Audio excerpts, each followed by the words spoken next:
សូមគោរពនឹងជម្រាបសួរខ្ញុំសូមបង្ហាញរូបភាពផ្លូវមួយដែលផ្លូវថ្មីដែលយើងគិតថាផ្លូវថ្មីពីព្រោះកន្លងមកខ្ញុំធ្វើតែផ្លូវមហាវិថីធំៗហើយខ្ញុំនឹងបន្តធ្វើមហាវិថីធំទៀតក្នុងចំណោមមហាវិថីទាំង3ក្នុងរាជធានីភ្នំពេញប៉ុន្តែខ្ញុំចង់បង្ហាញផ្លូវនេះមួយគោលបំណងគឺដើម្បីចែកជូនរូបភាពផ្លូវដែលថ្មីនៅកាត់តាមបឹងតពុនដល់អ៊ំពូមីងបងប្អូនដែលលោកនៅក្រៅប្រទេសហើយអាចថាមិនសូវបានមកលេងស្រុកខ្មែរហើយពីមុនធ្លាប់មានអនុស្សាវរីយ៍ធ្វើជាទាហានឬក៏អីដែលឆ្លងកាត់បឹងតពុនធ្លាប់តែជាបឹងប៉ុន្តែឥឡូវវាលែងជាបឹងហើយវាទៅជាដីលំនៅឋានវាមានផ្លូវធំទលាយ3គីឡូដោយលោកអ្នកបានឃើញអញ្ចឹងហើយគោលបំណងមួយទៀតចង់បង្ហាញបងប្អូនដែលលោកអ្នកអត់ទាន់បានដឹងដែលមកពីម្ដុំស្ពានដែកឬក៏អីនឹងដែលឆ្លងកាត់ទៅចាក់ហែក្រមចាក់ហែលើឬក៏ថាខ្មៅយើងអាចបំបែកចេញពីផ្លូវ371មកស្ដាំមកកាត់បឹងតពុនគឺមានផ្លូវធំដែលយើងអាចជិះបានទៅជួបជាមួយផ្លូវ60ម៉ែត្រទៅដល់អ៊ីអន3យើងអាចបត់ឆ្វេងទៅយើងដល់តាខ្មៅឬក៏ទៅតំបន់ព្រៃហូអីបានឬក៏ទៅពលានយន្តហោះថ្មីអីគឺយើងជិះតាមនឹងគឺស្រួលយើងអាចជិះបានផ្លូវធំ3គីឡូចឹងងាកមកផ្លូវនេះវិញគឺយើងឃើញធំហើយ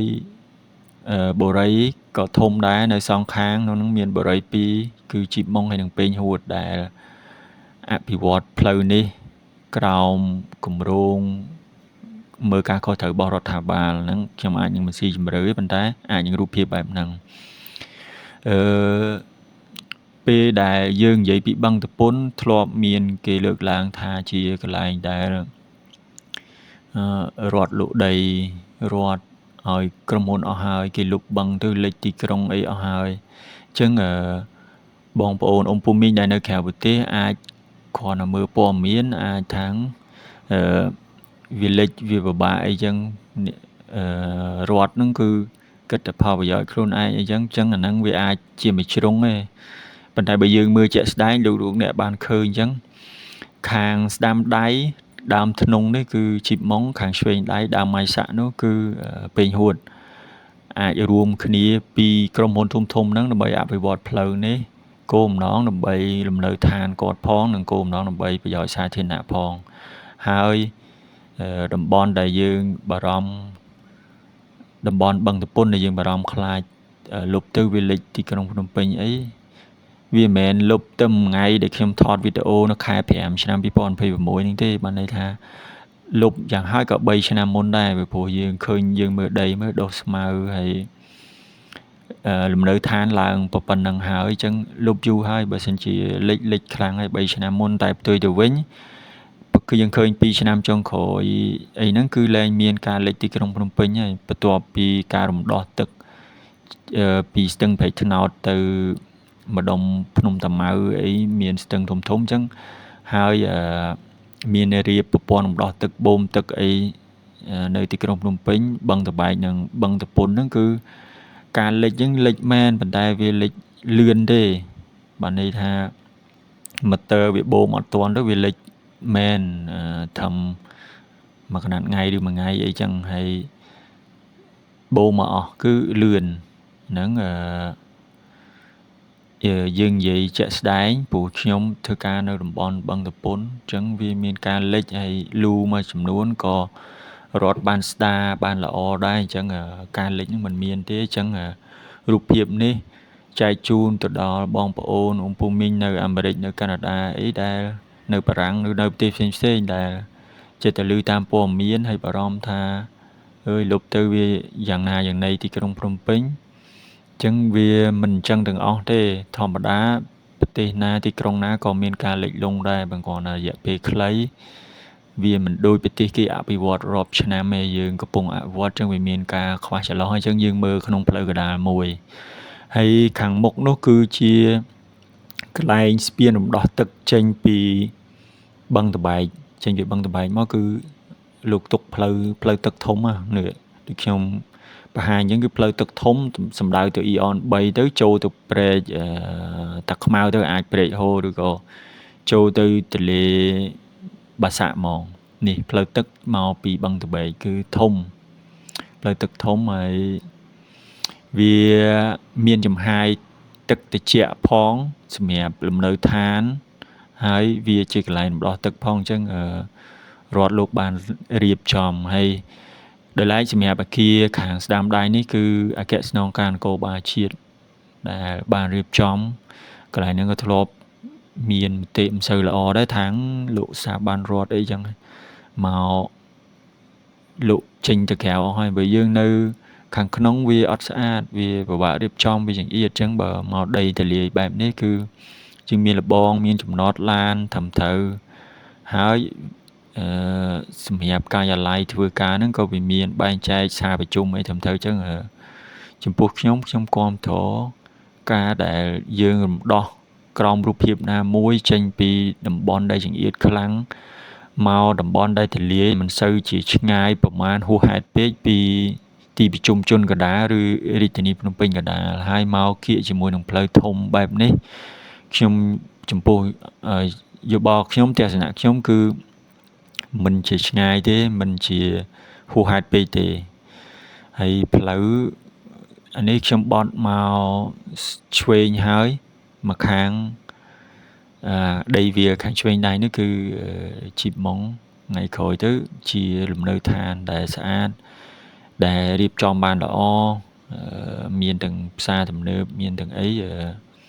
ញ្ចឹងលំហូរចរាចរណ៍យើងសង្ឃឹមថានឹងមិនស្ទះដូចតំបន់ទីក្រុងចាស់ដូចសន្សំកសលដូច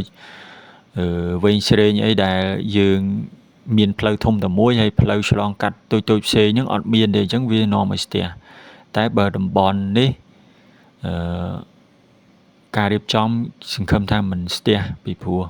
យើងបានបទពិសោធន៍កន្លងមកអញ្ចឹងនេះជាចំណុចល្អដែលយើងគួរមើលឃើញដែរនេះជាផ្លូវ60ម៉ែត្រហើយមកដល់ផ្លូវ60ម៉ែត្រហើយយើងបត់ស្ដាំទៅEON 3ទៅពលានយន្តហោះអញ្ចឹងលោកអ្នកដែលមកពីដុំចកាស្ពានដៃចកាដូងឬក៏ម្ដុំលឹមជើងហាក់អីអាចមកតាមផ្លូវនេះមកយើងលឿនទៅតាខ្មៅក៏បានទៅពលានយន្តហោះថ្មីក៏បានហើយយើងមើលឃើញមានក្រុមហ៊ុនធំៗដូច Lexus ដូច Toyota អីខាងឆ្វេងដៃហ្នឹងគឺក្រុមហ៊ុនធំប៉ុន្តែវារៀបបានល្អពេលដែលមកដីទលាយបើសិនជានៅក្នុងកណ្ដាលក្រុងគ្រាន់តែកន្លែងចំណតហ្នឹងក៏វានាំឲ្យស្ទះវាពិបាកនិយាយទាំងអស់ហ្នឹងចង់បញ្យល់ឃើញថាការរៀបចំទីក្រុងថ្មីការរៀបចំតំបន់ថ្មីដោយមានប្លង់មេត្រឹមត្រូវមានប្លង់មេទោះបីជាយើងលុបបឹងប៉ុន្តែយើងមានប្លង់មេត្រឹមត្រូវវាធ្វើឲ្យលំហូរចរាចរណ៍នឹងវាមិនស្ទះដូចតំបន់យើងចាស់ដូចសំកសលអីទេផ្លូវខ្លះទាល់បើកទាល់វាស្ទះវាពិបាកអញ្ចឹងតម្លៃដីហ្នឹងក៏វាទៅតាមនឹងដែរហើយចំពោះផ្លូវ60ម៉ែត្រនេះវាជា first feeling សម្រាប់ជនបរទេសហើយបានអារម្មណ៍ទី1ដែលចុះពីពលានមកទៅជិះកាត់60ម៉ែត្រអញ្ចឹងសង្ឃឹមថាផ្លូវហ្នឹងនឹងកាន់តែស្អាតជាងមុនមានដើមឈើដើម្បីម្លប់ផងដើម្បីកាត់បន្ថយកម្ដៅផងដើម្បីសុខភាពផងហើយក្រុមហ៊ុនសងខាងសិតតែធំអញ្ចឹងសង្ឃឹមថារៀបចំបានល្អដូចមកខាងឆ្វេងនេះគឺMazda Vespa ម៉ូតូ Vespa ដែលថ្លៃ Mazda អញ្ចឹងគឺសិតតែមកកន្លែងដែលទលាយអញ្ចឹងបើសិនជាគ្មានការអភិវឌ្ឍយើងនិយាយភាសាល្អគឺអភិវឌ្ឍតំបន់បឹងដែលទុកចោលដុះផ្លោកមកជាតំបន់រំលើឋានពាណិជ្ជកម្មចម្រុះបើយើងនិយាយអត់សូវបរោស្ដាប់ប៉ុន្តែនៅតែន័យល្អដែរថាលុបបឹងខ្លាចលិចទឹកប៉ុន្តែដូចយើងនិយាយខាងដើមអញ្ចឹងបើសិនជាវាលិចហើយ3ឆ្នាំហើយមិនមែនទៅលុបឥឡូវទេហើយប្រព័ន្ធរំដោះទឹកក៏លោកបានរៀបចំដែរហើយយើងឃើញមានដងសន្ទូចអភិវឌ្ឍហ្នឹងគឺសិតតែ